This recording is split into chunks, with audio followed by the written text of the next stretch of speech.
even though Amelia has her own room. For 6 months since my granddaughter Amelia moved in, I often caught her doing homework in the bathroom. Despite feeling distant from her, our daily conversations were stilted, and I spent my days in quiet frustration. When I asked Carol, Amelia's mother, about it, she dismissed it, saying Amelia could concentrate better in the bathroom, leaving me worried. On top of that, my son and his wife were rarely home due to frequent overseas business trips. It was essentially just Amelia and me living together. Wanting to become closer to my granddaughter, I tried asking her various questions, starting with safe topics like, "Do you enjoy school?" "It's okay." "Which subject do you like best?" "They're all the same." The conversation was so monotonous that I struggled to think of what to ask next. Though Amelia was naturally shy, it was unusual for conversations to be this difficult. Just as I was starting to feel anxious about our inability to bridge the gap, my son and his wife departed for another overseas trip. As if she had been waiting for us to be alone, Amelia looked me straight in the eyes and said, "Grandma, do you have a minute?" "Actually, I..." She took my hand and led me to Carol's room. Once inside, she opened one of the many stacked cardboard boxes and showed me its contents. "I'm Deborah, and I turned 64 this year. Having recently lost my beloved husband in an accident, I felt an overwhelming loneliness that constricted my chest. Just last year, I was enjoying the Christmas holidays laughing together with my husband like all the other people passing by, but now I'm all alone. Readjusting my seemingly heavy shopping bags despite not buying much, I hurried home. I'm home, oh right, there's no one here. My words dissolved into the air like vapor. While robotically putting away the groceries, I suddenly realized I hadn't been cooking much since my husband passed away. What should I make for dinner? As I was muttering to myself, the house phone rang. I quickly picked up the receiver. It was my son Ted on the line. "If you're calling about Dad's funeral, it's already over." I had of course informed Ted about his father's death, but he said he couldn't attend the funeral due to work. I tried to come back, but the weather was bad, the flights were cancelled. From Ted's mumbling, I sensed he had something to discuss. "So, what's up today? Can I move back home?" I was a bit surprised that Ted would return to our house after becoming a working adult. Just as I was about to express my consent, thinking it would be better than living alone, Ted made an even more surprising announcement. "Actually, I got married while I was away on business." Then, taking a deep breath, Ted rushed out his words all at once. "She has a child. Still in elementary school and needs constant attention, but I've been leaving all the child rearing to my wife, so I was hoping you could help out." Since I like children, although it was sudden, I was genuinely happy about having a grandchild. My wife's name is Carol, and the child is Amelia. Carol works in sales and travels internationally a lot. As a housewife, I found the image of a woman traveling the world for sales work quite impressive. "What kind of child is Amelia?" "She's in 2nd grade, serious and well-behaved." "When will you move in?" "Oh, you're okay with it." Ted let out a surprised yelp, apparently not expecting my ready acceptance. "Of course. I'd be happy to have more liveliness in the house." Though Ted hung up rather abruptly, I felt relieved that I wouldn't have to experience loneliness anymore. Time flew by as I cleaned the house and bought necessary items, and before I knew it, the day my son's family would arrive was approaching. While I was trying to figure out how to set up Amelia's room, I wanted to ask Ted various questions, but couldn't get through to him. There had been no word from Ted since his phone call. Though worried, the day finally arrived when Ted and his family would come to our house. Not knowing what time they would arrive, I was restless all day. Just as I finished cleaning every corner of the house, the doorbell rang. Checking the intercom screen, I saw Ted and his family. When I opened the door, I met eyes with Ted, who was awkwardly scratching his cheek. "Welcome."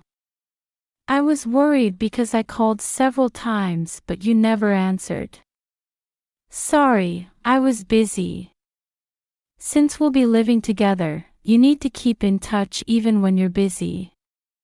At my words, Ted turned to the beautiful woman and quiet child standing next to him. "Let me introduce you. This is my wife Carol and daughter Amelia. Nice to meet you both. I've been looking forward to living together." Carol was so beautiful that even I, as a woman, was impressed, and she spoke with a clear voice like a news anchor. "Nice to meet you, Deborah. Looking forward to living together." In contrast to Carol's energetic impression, Amelia was quiet. However, she greeted me properly, and I thought she was indeed well-mannered as Ted had said. After showing them to their rooms, the moving company's truck arrived. As boxes were unloaded from the truck, most of them were carried into Carol's room.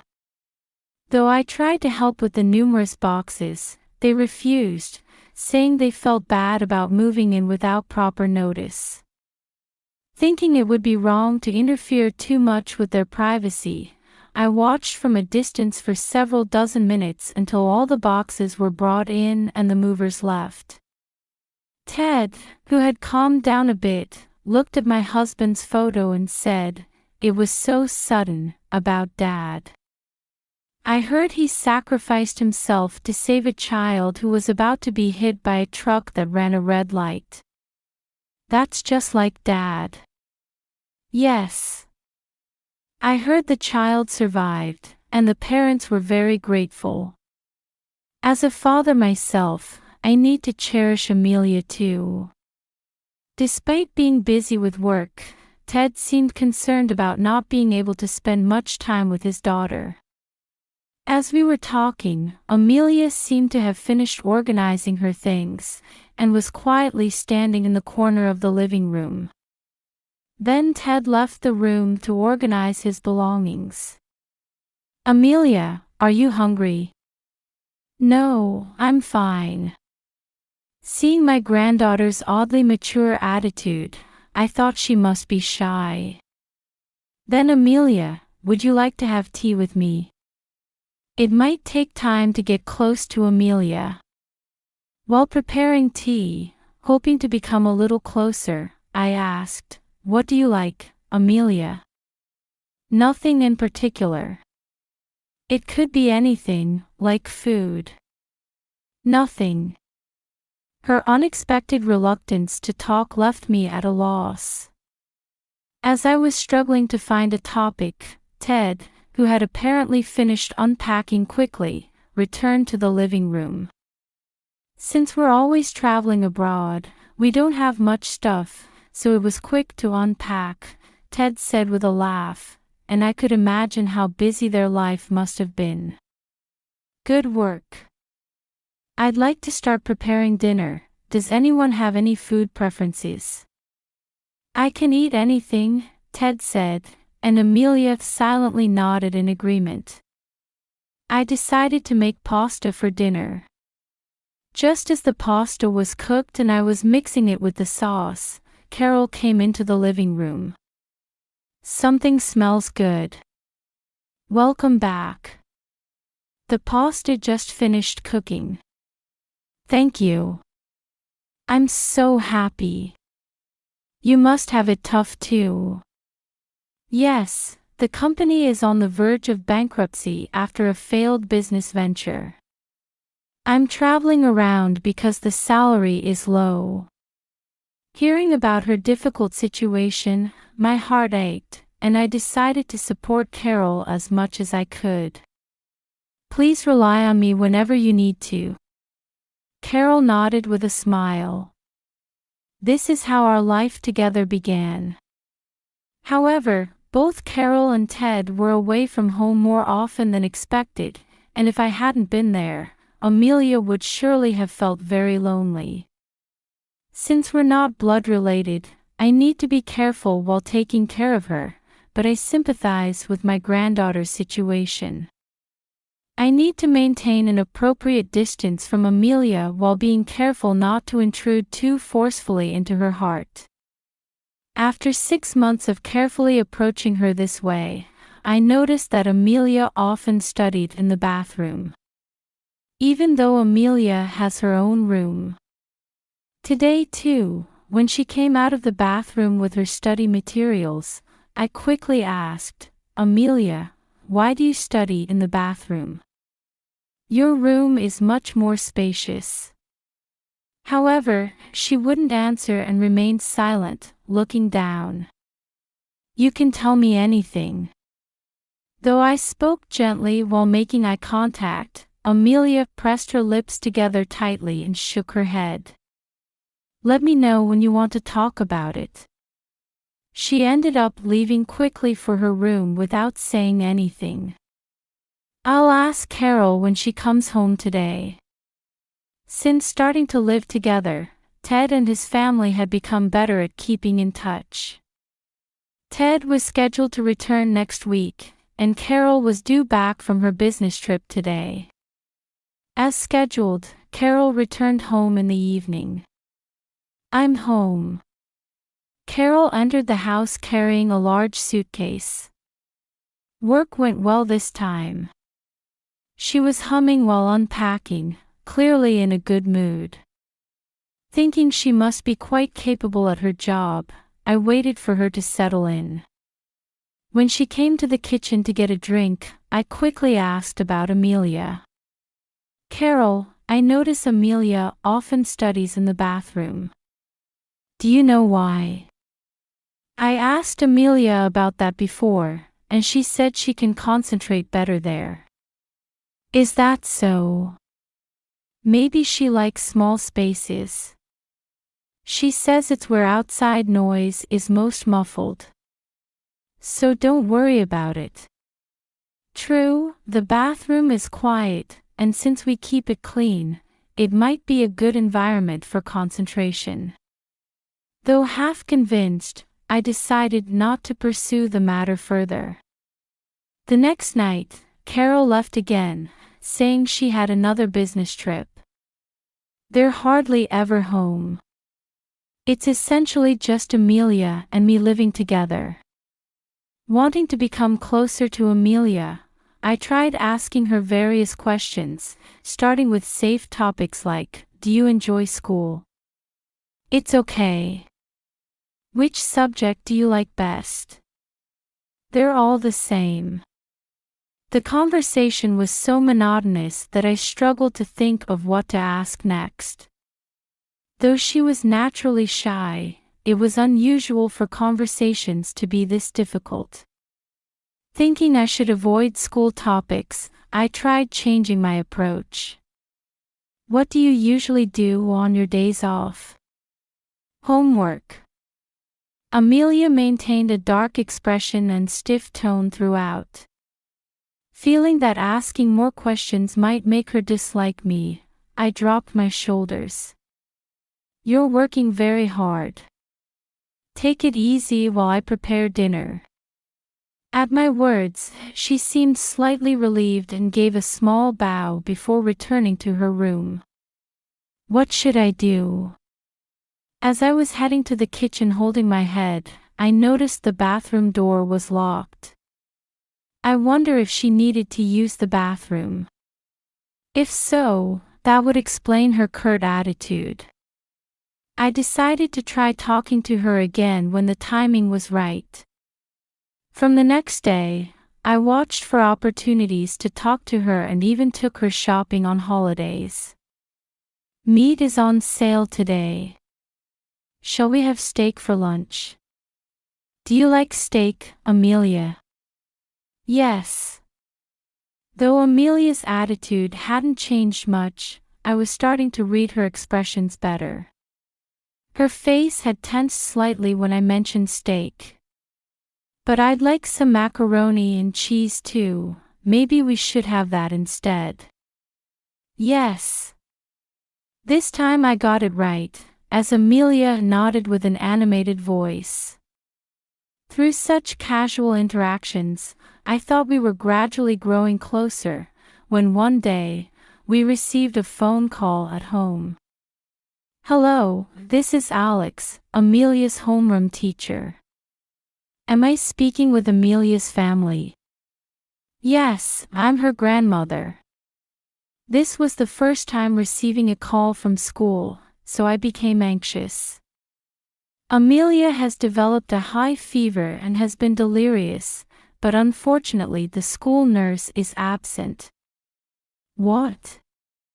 I'll head to the school right away. Interrupting the teacher's words, I quickly got ready and rushed out of the house. Arriving at school and being guided to the nurse's office, I hurried to Amelia's side. Amelia. It's Grandma. Can you understand me? My granddaughter looked at me with teary eyes while breathing heavily. Grandma. Don't push yourself, I'm here with you, so rest easy. I wiped Amelia's sweat with the towel I had brought. You're sweating so much. Do you think you can drink something? I inserted a straw into a bottle of drink and watched her condition. Grandma, my throat is dry. As she managed to speak haltingly, I strongly felt in my heart that I must help her. I supported Amelia's head as she slowly tried to sit up and held the straw to her lips. She gradually sipped the drink, managing to consume about half the bottle before lying back down on the bed. I'm sorry. Don't apologize. I smiled gently while stroking her head. Though Amelia had been suffering for a while, she gradually stabilized as I continued to care for her diligently. Just then, her homeroom teacher came to check on her, so I asked him to arrange for a taxi. Soon after being notified that the taxi had arrived, I carefully supported my granddaughter as we headed home. Amelia, are you okay? I kept checking on Amelia as we slowly entered the house at her pace. Her room was on the second floor.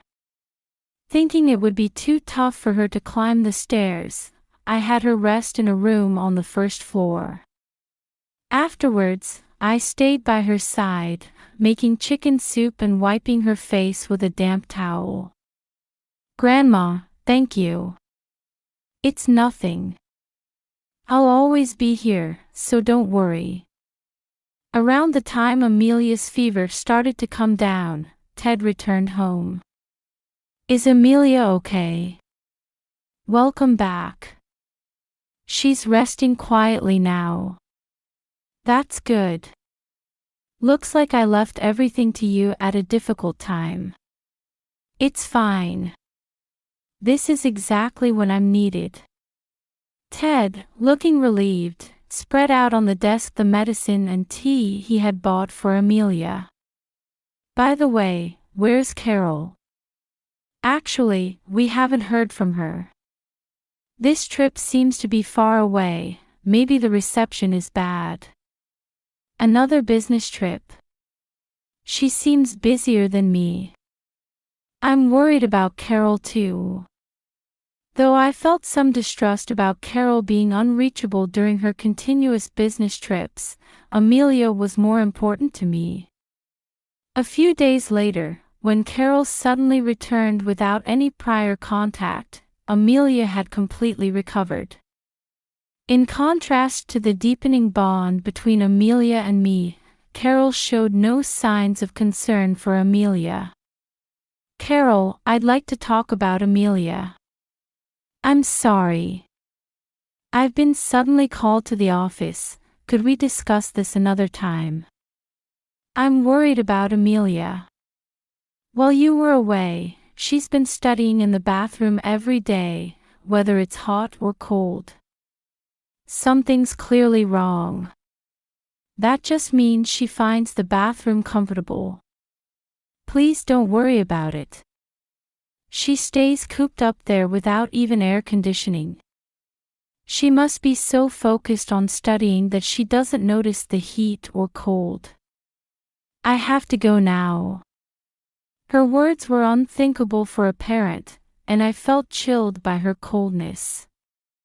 Carol slipped past me in my dumbfounded state and left the house.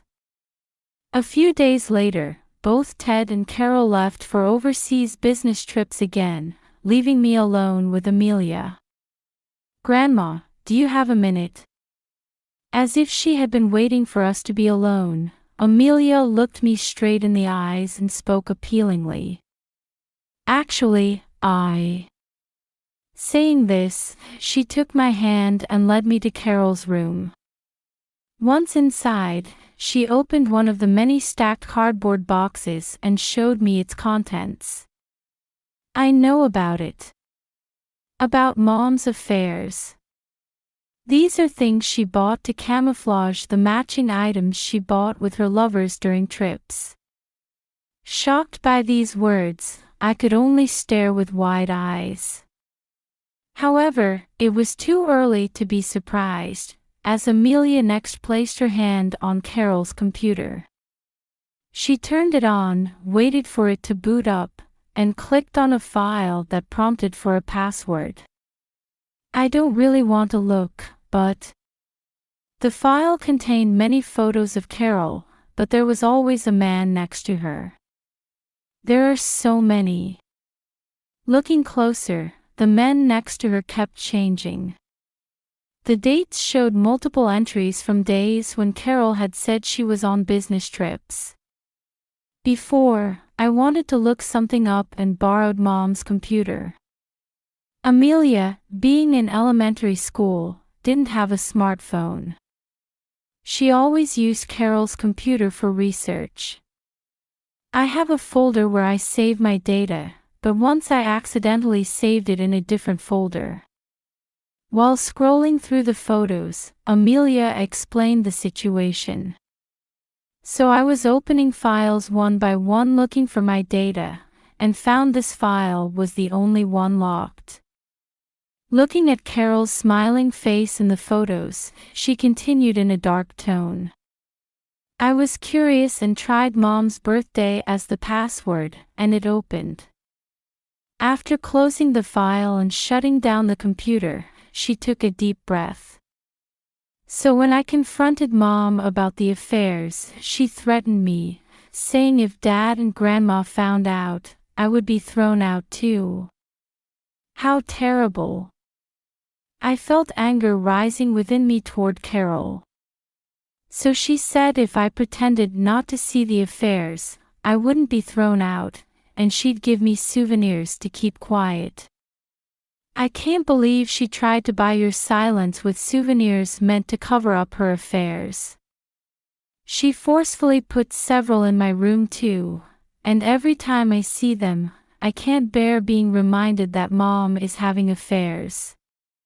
As she spoke, tears began flowing from Amelia's eyes. That's why I didn't want to be in my room, and I had no choice but to study in the bathroom. You didn't want to study in the bathroom, did you? It was so painful, and I wanted to tell Dad and Grandma all along, but Mom insisted I absolutely couldn't tell anyone, so I couldn't say anything.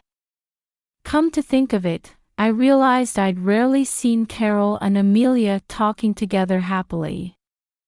Watching Mom made me scared of adults, and I couldn't trust anyone.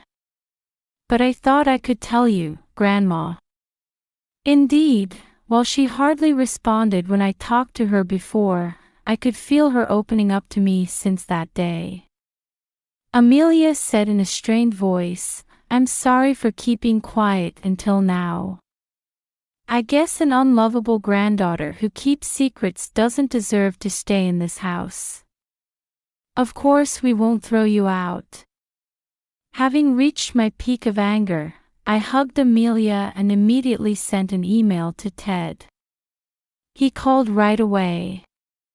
"Mom, is what you wrote in the email true?"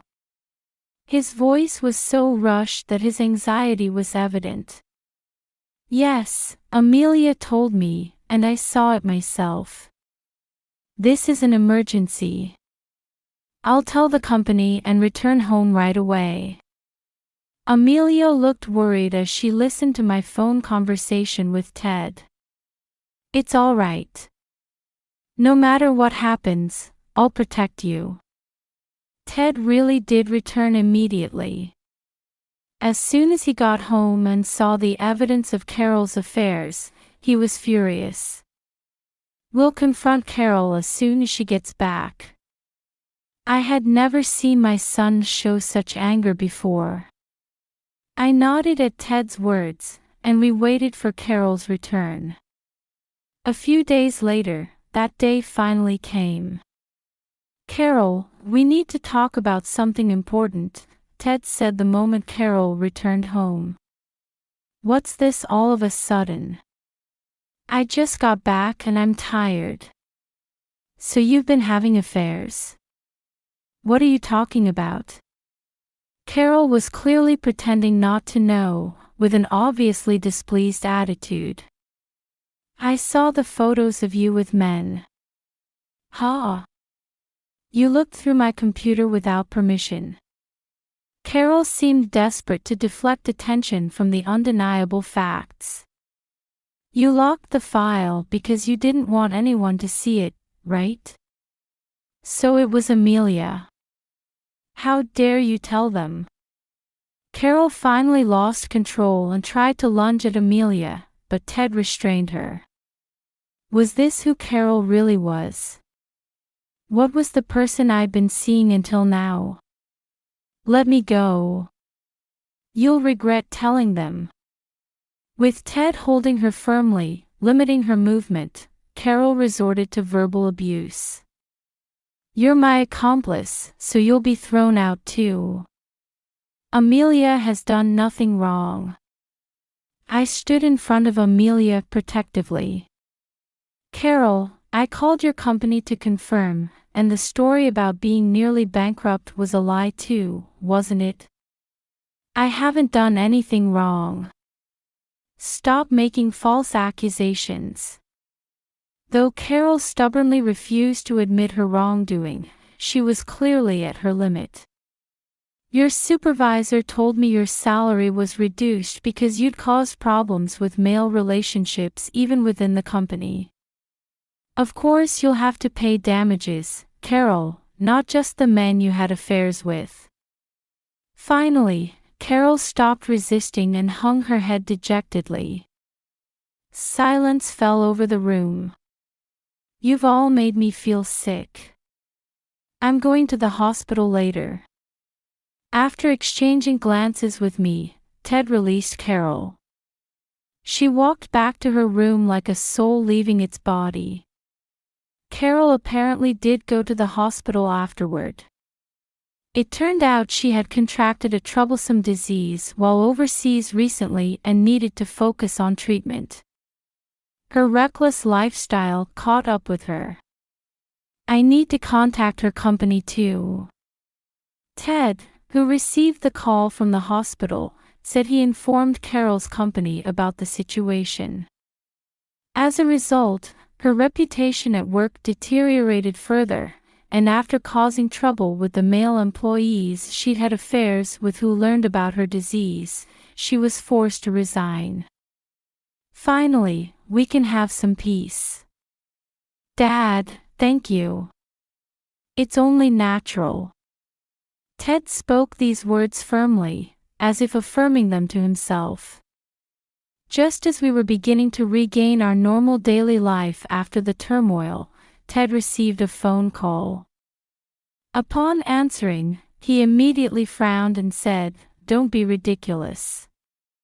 We've cut ties with you, and this is your own problem," before forcefully hanging up. I heard him muttering about needing to change his phone number.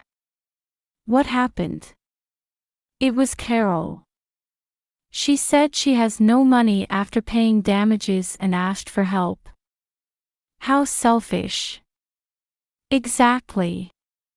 She said the men she had affairs with are demanding money too.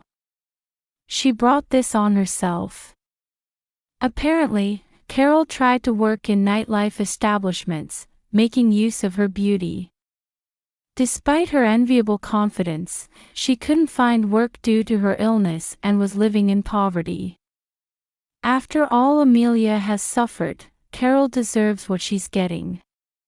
Amelia was truly amazing for enduring everything alone. As I was lost in thought, Ted said with straightforward eyes, "I'll work hard to make sure Amelia never has to suffer like this again."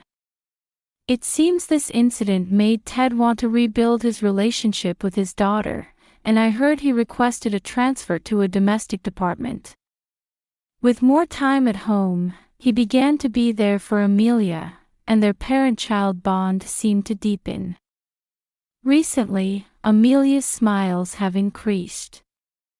"Amelia, is there anywhere you'd like to go?" "I want to go to the aquarium." "Well, since Ted is off today, why don't the three of us go?" "Yay! I love you, Grandma." She jumped up and down, smiling happily. Seeing my granddaughter smile, I felt a warmth spreading in my heart. "I love you too, sweetheart. I'll protect this smile forever." Making this promise in my heart, I took Amelia's hand and started walking.